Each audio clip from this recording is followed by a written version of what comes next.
윤석열 대통령 측이 그러니까 내일 최후 변론이 있잖아요. 25일. 임기 단축 개헌 제안을 하면서 불명예 파면보다는 조건부 퇴진을 할 수도 있다. 뭐 이런 기사 내용입니다. 한번 기사 내용을 볼게요. 자, 윤석열 대통령이 최후 진술서 내용을 가다듬고 있는 것으로 전해졌는데 어떤 내용이 담길까? 조성호 기자가 전망해 왔습니다. 기자 전망 한번 들어봅시다. 자, 자신의 임기를 이미 언급한 바 있다. 언제? 지난해 12월 7일에 대통령이 저의 임기를 포함하여 앞으로의 전국 방안 정방은 우리 당이 일임하겠습니다. 팩트는 요거 하나밖에 없어요. 팩트는. 요거 하나 가지고 변호인단 내부에서는 윤 대통령 최후 진술서에 임기 단축 등의 제안을 담을지를 고심 중인 것으로 알려졌습니다. 변호인단 누구? 이야기해봐. TV조선 기자 누군지 알아봐. 여기 나니까 변호인 A씨는 A씨가 누구지? 파면을 통한 불명예 퇴진보다는 일단 기각 결정을 받아내고 직무에 복귀하는 게 급선무라면서 최후 진술에서 임기 단축 개헌을 제안하는 방법도 있다고 했다는 거예요. 자, 변호인 A씨는 누군지 모릅니다. 자, 그래서 이 말은 임기 단축, 본인의 임기 단축을 제안하고 헌법재판소로부터 조건부 기각 결정을 받으면 국회 개헌안 논의에 따라 물러나겠다. 뭐 이런 이야기라는 거죠. 자, 그런데 지난 19일 날 석동현 변호사는 조기 하야 이런 거 없다. 자, 그럼 중앙일보 한번 봅시다. 중앙일보 내일 무제한 최후 진술. 윤석열 대통령이 지금 아마 최후 진술문을 다듬고 있겠죠. 여기에 임기 단축 개헌 꺼낼 수도 있다. 뭐 이런 기사가 났습니다.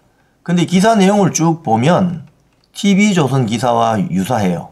12월 초에 이야기했던 여야가 합의하면 임기 단축 개헌을 하겠다. 나는 대통령까지 했기 때문에 더 목표가 없다.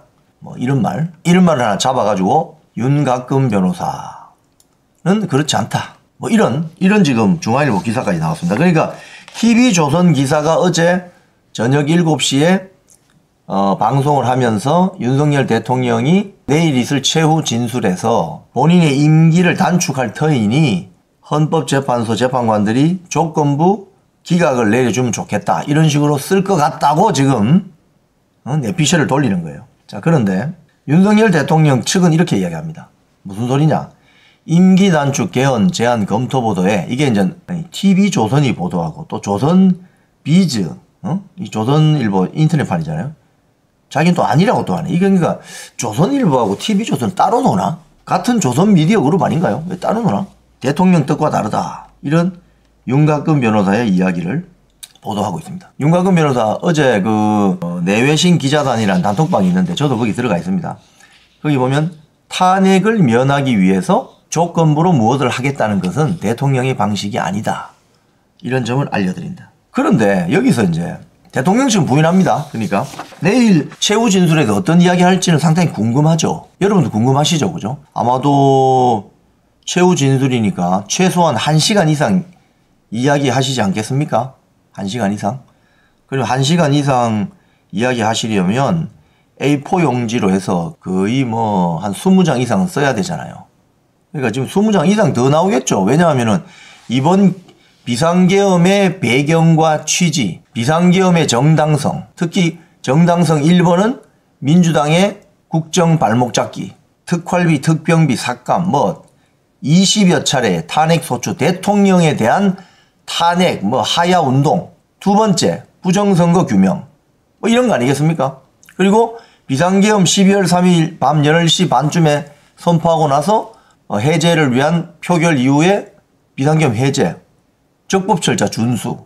뭐가 문제냐? 비상계엄은 대통령의 고도의 통치 행위인데 국가 비상사태로 인식하게 된 것은 이재명 민주당으로부터 기인한 것이고 이에 따라서 대통령이 비상계엄을 선포했고 또 국회에서 그만두라고 해서 그만뒀는데 뭐가 문제냐? 다만 이제 한 석 달 정도 지나서 보니 홍장원의 가짜 메모, 곽종근의 가짜 뉴스, 그리고 김병주, 박선원, 박범계 등이 연합한 가짜뉴스 국회의원 체포 끌어내기 연합전선, 그리고 친한동훈 계열 국회의원 20여 명의 찬성투표, 이런 것들로 대통령은 탄핵 소추를 당했고 여기까지 왔는데 가짜뉴스, 즉 정치인을 끌어내라는 걸로 내란죄로 나를 올감했다.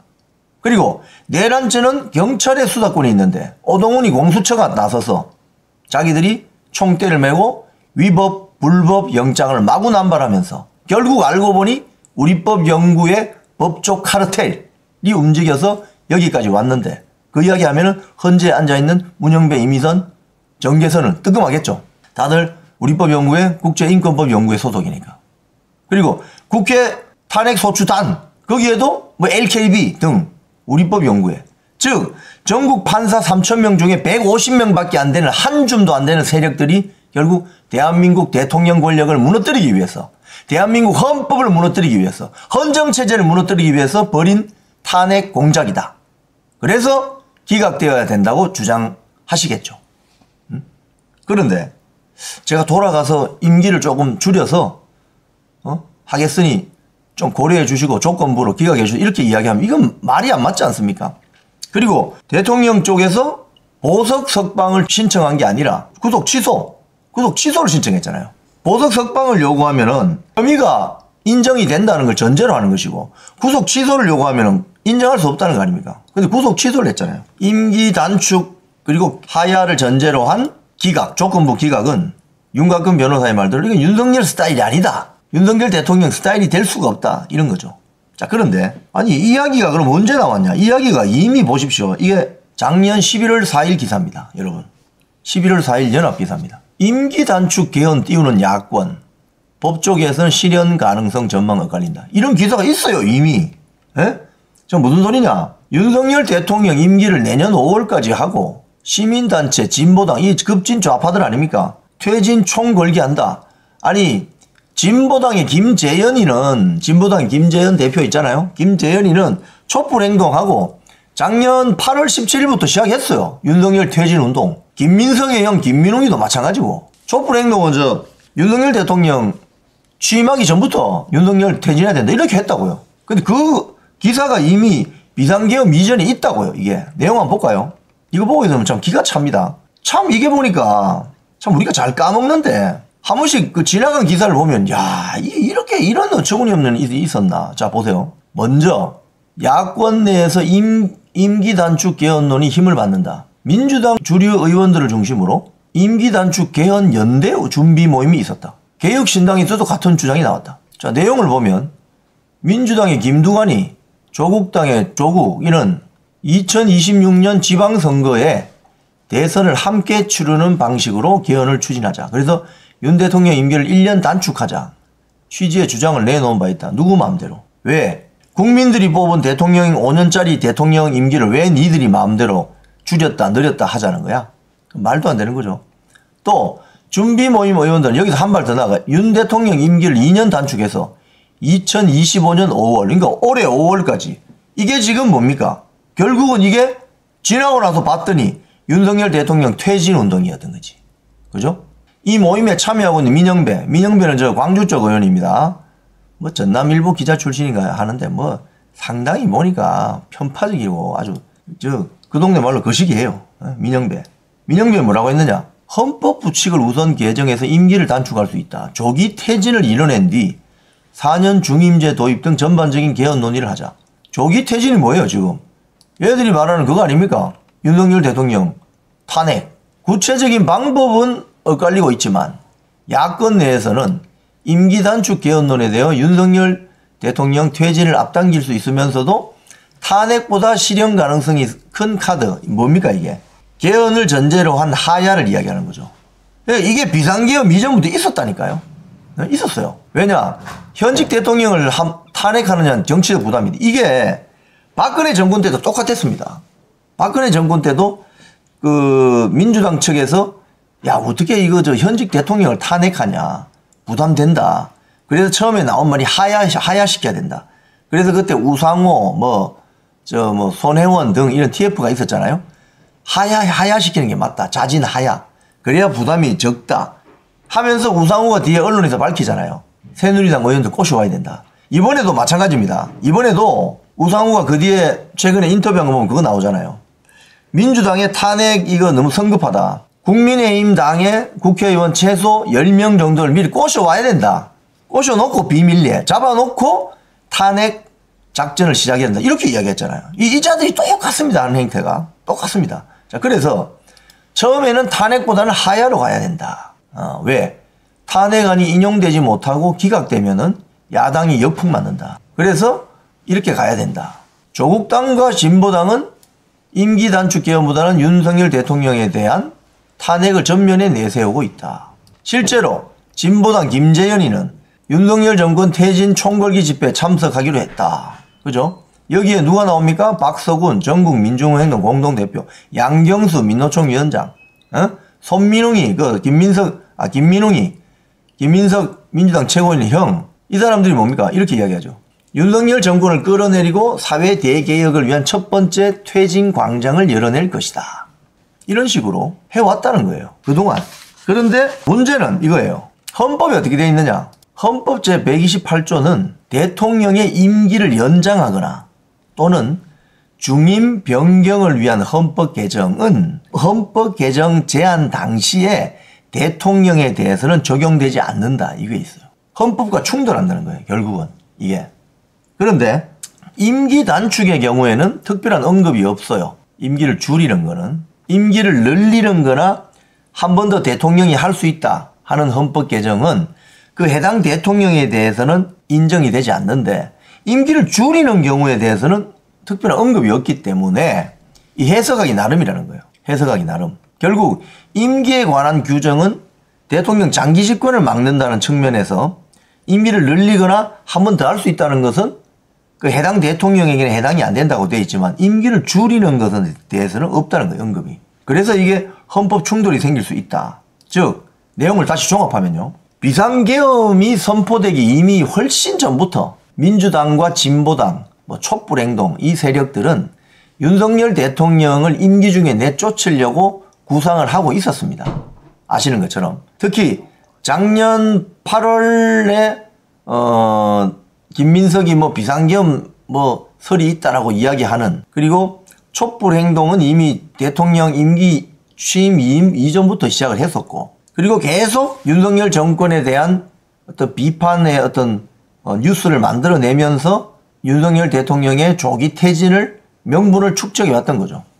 근데 그게 비상계엄 선포를 통해서 내란죄라는 가짜 뉴스를 올가매면서 이게 화산 폭발이 된 거죠. 그래서 이런 과정에 이제 곧 내일 최후 진술이 있고, 최후 변론 진술이 있고, 3월 중순, 지금 언론에 보도된 거면 3월 중순쯤에 헌재의 탄핵 심판 결과가 나오는데 왜 지금 TV조선이나 중앙일보가 윤석열 대통령의 내일 최후 진술을 전망을 하면서 본인의 임기 단축을 통한 개헌을 제안할 터이니 재판관들은 조건부 기각을 해주세요 라고 하는 전망을 왜 내놓느냐 이거예요. 왜?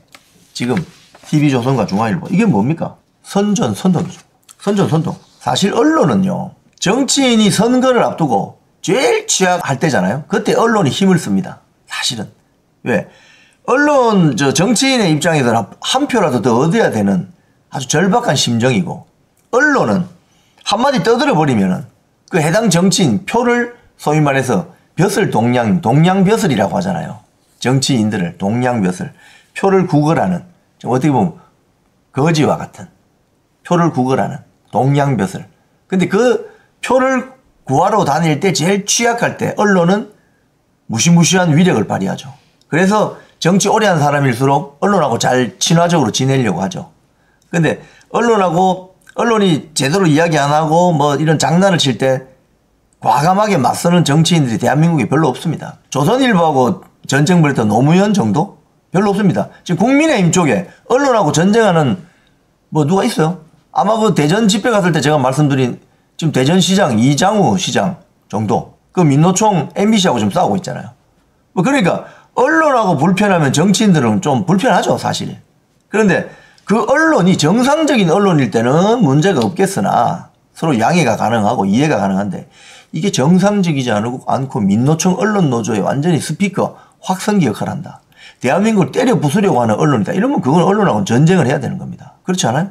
헌법을 무너뜨리려고 한다. 이러면 그런 언론 놔두면 되겠습니까? 전쟁해야죠. 근데 그런 전쟁을 한번 해보자고 하는 국민의힘 내부에 정치인들이 별로 없다는 거예요. 근데 민주당은 왜 그러냐? 민주당은 민노총 언론노조 세력이 민주당이 우호적이잖아요.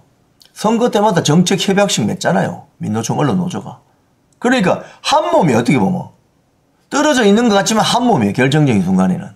그러니까 민주당이 그 대가로 공영방송 사장, 이사 뽑을 때 민노총 언론노조 세력이 이사를 선임할 수 있는 권한까지 주겠다. 이거 서로 주고받고 하는 카르텔. 근데 국민의힘은 자유민주주의 정당이기 때문에 그런 카르텔을 만들지는 않죠. 하지만 그럼에도 불구하고 그 국민의힘 내부의 정치 세력 중에서 기존에 이런 못된 버르장머리를 벌이는 기성 언론과의 전쟁을 벌이는 정치인들이 안 보인다는 거예요. 그래서 문제라는 겁니다. 지금 과감하게 오늘 예를 들어서 이 어제 7시에 TV조선 보도되고 오늘 중앙일보에 났으니까 그럼 108명의 국회의원 중에 윤곽근 변호사가 그 이야기 할 게 아니고 108명의 국민의힘 국회의원 중에 TV조선 중앙일보를 딱 찍어가지고 선전선동하지 마 발표할 수 있는 국회의원들이 과연 몇 명 있겠습니까? 오늘 나오겠습니까? 한번 보세요. 저 안 나올 것 같은데. 아유 TV조선하고 중앙일보한테 뭐 괜히 찍히면은 별로 안 좋잖아. 이렇게 생각할 가능성이 크죠?